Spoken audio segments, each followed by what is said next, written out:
Red dragon यानी China. China आखिर इतनी बौखलाहट क्यों फैला रहा है? Nepal, Bharat, Vietnam, South China Sea, everywhere he is doing something or other. कुछ न कुछ जियोपॉलिटिकल रीजन से कुछ न कुछ टेंशन कर रहा है। आखिर उनके पीछे उसका मकसद क्या हो सकता है? बहुत ही ब्यूटीफुल और सरल वे में सोनम वांगचुक के इस वीडियो में आप देख सकते हो कि उनके पीछे का एक रीजन क्या है, लेकिन वो एक बिल्कुल सचोट रीजन नहीं है। उसके अलावा भी एक बहुत बड़ा रीजन है जो आज के एपिसोड में आपको मैं रिवील करूंगा। नमस्कार, मैं आपका दोस्त करण एक बार फिर से सबका स्वागत करता हूं हमारे चैनल क्रिएटिव स्टूडियो पे।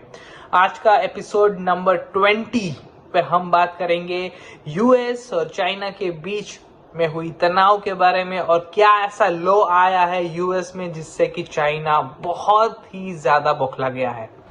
Let's watch it. चाइना और यूएस की जो भी दोनों की कहानी है वो एकदम फिल्मी ड्रामा से कम नहीं है। कभी अप तो कभी डाउन। अब बहुत सारी परिस्थितियां इतनी खराब हो चुकी है। एग्जाम्पल के तौर पे पहले एक तो इनफेमस उनका जो ट्रेड वॉर चल रहा था वो, उसके बाद ये कोविड-19 का ब्लेम गेम, मैंने किया आपने किया उसके लिए आप जिम्मेदार हो सारी। लेकिन अब वो सारा निकल के एक बड़ा डेंट की तरफ जा रहा है, वो है इन्वेस्टमेंट जोन। यूएस में अभी हाल ही में लास्ट वीक में एक लॉ लागू किया गया है जिसमें चाइना की जितनी भी लिस्टेड कंपनियां यूएस के स्टॉक एक्सचेंज में है उनको बहुत प्रॉब्लम होने वाली है। Let's find it out. Americans बहुत टाइम से चाइनीज कंपनियों में इन्वेस्ट करते आ रहे हैं, millions of dollar. Alibaba, Baidu, अब कुछ भी उठा के देख लो, सारी चाइनीज कंपनियों में अमेरिका के स्टॉक एक्सचेंज में लगी है, उसमें सारा अमेरिका का पैसा जाता है। तो ये यूएस स्टॉक एक्सचेंज है वो हेल्प करता है ये सारे ट्रांजैक्शन को मैनेज करने में, लेकिन यहाँ पे कोई भी ऑडिट रेगुलेटरी नाम की फ्रेमवर्क कुछ भी नहीं है। लेकिन अब जो नया रूल आया है, एक्ट आया है, उससे सारी काया पलट हो सकती है। हाँ दोस्तों, मैं बात कर रहा हूँ holding foreign companies accountable act के बारे में। दोस्तों, इस एक्ट के मुताबिक ये जितनी भी लिस्टेड चाइनीज या फिर फॉरेन कंपनीज है वो अनलिस्टेड हो जाएगी अगर रेगुलेटरी फ्रेमवर्क में दिए गए नियम का पालन नहीं किया गया। दोस्तों, अभी आप मुझे पूछोगे कि उसमें तो सारी कंट्री आ सकती है तो सिर्फ चाइना क्यों? तो दोस्तों, यहाँ पे एक इम्पॉर्टेंट चीज है, यूएस ने बाय डिफॉल्ट अपने डिलीजेंट को यूज करते हुए ये पॉलिसी ऐसे ड्राफ्ट की है कि उससे सिर्फ और सिर्फ चाइनीज कंपनियों को डेंट होगा। रीजन ये है, चाइनीज कंपनी है वो बार बार रिफ्यूज करती है कि जो गाइडलाइन है, जो पीसीएओबी यानी कि public companies accountability oversight board है, उनकी दिए गए कोई भी गाइडलाइन को वो मानती नहीं है। दोस्तों, ये पीसीएओबी क्या है मैं आपको बहुत शॉर्ट में समझाता हूँ। ये एक रेगुलेटरी बॉडी है यूएसए में जो काम करती है यूएस के जितने भी शेयर होल्डर है उनके हित के लिए। वो ख्याल रखती है कि कोई भी फॉरेन की कंपनी है वो डाउन द टेबल कुछ गलत काम तो नहीं कर रही है। वो बहुत ही अपनी शार्प डिलीजेंटली ईगल आई रखती है उस सारी कंपनियों के बुक्स पे, अकाउंट पे, उनके सारे ऑपरेशन पे, जिससे स्टेक होल्डर की वैल्यू ऑलवेज सही जगह पे सही टाइम पे उनको मिलती रहे। फॉर एग्जाम्पल, बहुत सारी चाइनीज कंपनियां हैं वो ऑडिटर को एकदम फ्लेक्सिबल करके उनके बुक्स को इतना रोजी बनाती है, उनके पिक्चर को इतना अच्छा बनाती है कि आप देख लो ना कितना बड़ा ग्रोथ दिखाती है। तो अगर बुक्स में कुछ नहीं है, शेयर वैल्यू में कुछ नहीं है, लेकिन अपना झोल झाल कर चाइनीज कंपनी है जो बहुत बड़ा उनका वैल्यूएशन बताती है, जिससे लोग प्रभावित होते हैं और उसमें इन्वेस्ट करते हैं और बहुत सारा पैसा चाइनीज कंपनियों को मिलता है। यहाँ पे अगर जब लॉ लागू होता है तो पीसीओबी क्या करेगा कि उसका बहुत डिलीजेंटली ख्याल रखेगा, उस पर नजर रखेगा। तो यहाँ पे वो they can not get away, वहां से वो बहुत इजीली कुछ भी झमेला नहीं कर सकते।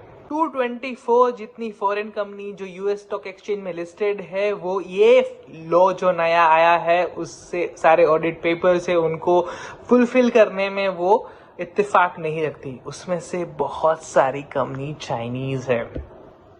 सो चाइनीज गवर्नमेंट उसके पीछे क्या रीजन देती है, वो बोलती है कि चाइना और यूएस में जो भी ट्रेड हो रहा है उसमें मोस्टली कभी कभी सीक्रेट चीजें होती है, जैसे कि बिल्स, मेडिकल स्टफ, मटेरियल, तो वहां पे उनकी जो सॉवरेनिटी है, उनकी शासन शक्ति है, वो बिल्कुल ही खतरे में आ सकती है। और एज ए कंट्री उनको ये बिल्कुल अलाउ नहीं है कि वो अपनी कोई भी सीक्रेट इंफॉर्मेशन को शेयर करें। इसीलिए पीसीओबी की जो भी गाइडलाइंस है उनको पूरा का पूरा बार कर दिया गया, मना कर दिया गया 200 जितनी चाइनीज कंपनी ने, जिसमें अलीबाबा, पैडू, JD.com जैसी बड़ी बड़ी कंपनियां भी इंक्लूडेड है। चलिए एक बात के लिए मैं मान लेता हूं कि चाइनीज गवर्नमेंट और उनकी कंपनीज जो भी है उनका सिक्रेसी का ख्याल रखना चाहिए, लेकिन ये सारी कंपनीज भी कहाँ दूध की धुली हुई है, उनको भी इतने सारे प्रॉब्लम्स, इतने सारे फ्रॉड्स करती है, वो कोई भी अपना कमिटमेंट निभा नहीं पाती। फॉर एग्जांपल ल्यूकिन कॉफी करके उनकी बहुत बड़ी कॉफी चेन थी जो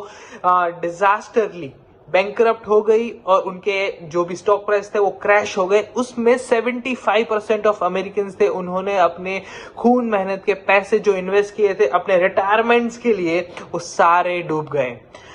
जब ये सारा माजरा होता है तब यूएस का ये स्टेप बहुत जायज रखता है। दोस्तों ये लॉ प्रोटेक्ट करता है उन सारे इन्वेस्टर को जो यूएस स्टॉक एक्सचेंज कंपनी में अपना अपना पैसा डालते हैं, क्योंकि वहां पे उनको एक फ्रेमवर्क मिलता है, एक स्क्रूटिनिटी के लिए एक अलग से ऑडिट मिलता है, जिससे कि कोई भी गलत काम नहीं हो सके। तो ये एक एक्स्ट्रा लेयर है इन्वेस्टर को मदद देने के लिए। दोस्तों ये काम कैसे करता है, यहाँ पे अगर पीसीओबी की जो गाइडलाइन है अगर उनको ओबाइड नहीं करोगे तो यहाँ पे उनको डायरेक्टली 3 साल तक बार यानी कि बैन किया जा सकता है। उसी के साथ जितनी भी कंपनीज यूएस स्टॉक एक्सचेंज में लिस्टेड है उनको डिस्क्लोज करना पड़ेगा कि अगर वो फॉरेन एंटिटीज यानी अगर उनका जो कंट्रोलर है वो फॉरेन है तो उनको अपना ये पूरा का पूरा डिस्क्लोजर गवर्नमेंट के सामने, पीसीओबी के सामने इन फ्रंट रखना पड़ेगा। लेकिन अब सारी जो चाइनीज कंपनियां हैं अगर मान लो कि वो ये अबाइड नहीं करती है तो वो जा कहां सकती है। लेट्स सपोज कि वो हांगकांग जा सकती है, लेट्स सपोज कि वो यूके लंदन स्टॉक एक्सचेंज में जा सकती है, लेकिन वो ऐसा करेगी तो उनको बड़ा नुकसान हो सकता है, क्योंकि यहाँ पे यूएस स्टॉक एक्सचेंज में रहने के बहुत बड़े फायदे हैं, क्योंकि बड़े बड़े पेंशन फंड्स है, बड़े बड़े इन्वेस्टमेंट बैंकिंग्स है, और उसके साथ बहुत इंपॉर्टेंटली यूएस स्टॉक एक्सचेंज की प्रेस्टीज है। यूएस स्टॉक एक्सचेंज में अगर आपकी कंपनी लिस्टेड है तो इसका मतलब यह है कि आपकी कंपनी की वैल्यू बहुत अच्छी है। तो ये सारे बेनिफिट्स है, अगर चाइनीज कंपनी नहीं आती है तो उनको घुमाने पड़ सकते हैं। So pressure is the game, हर जगह से चाइनीज को प्रेशर फील हो रहा है, इसीलिए शायद वो उनका बड़ा रीजन हो सकता है कि वो Nepal, India, Vietnam, South China Sea, हर जगह पे वो अपना जियोपॉलिटिकल टेंशन बढ़ा रहे हैं और उसी के साथ ये वॉर जोन जैसी स्थितियां क्रिएट कर रहे हैं। लेकिन सोनम वांगचुक ने अपने वीडियो में जैसे बहुत ब्यूटीफुली एक्सप्लेन किया, हमें अपना नागरिक पावर, अपना सिटीजनशिप पावर को दिखाना पड़ेगा, लोकल के लिए वोकल होना पड़ेगा। जितने भी आप लोकल प्रोडक्ट्स यूज कर सके please do it, so that हमारा यहाँ पे कंजप्शन बढ़े और जितनी उसके लिए डिमांड क्रिएट होगी हम उसको बनाने में फुलफिल करें और सारा का सारा सप्लाई चेन और पूरी इकोनॉमी में हम हेल्प करें और इंडिया ग्रो कर पाएगा। इंडिया के पास ये बहुत अच्छी अपॉर्चुनिटी है क्योंकि चाइनीज नीचे आ रहा है और हम उस अपॉर्चुनिटी को टेकल कर सकते हैं। दोस्तों आज के एपिसोड में बस इतना ही। अगर आपको हमारा वीडियो अच्छा लगा हो तो प्लीज उसे लाइक करें, शेयर करें और प्लीज सब्सक्राइब करना ना भूलें। Thank you, take care of yourself, Jai Hind.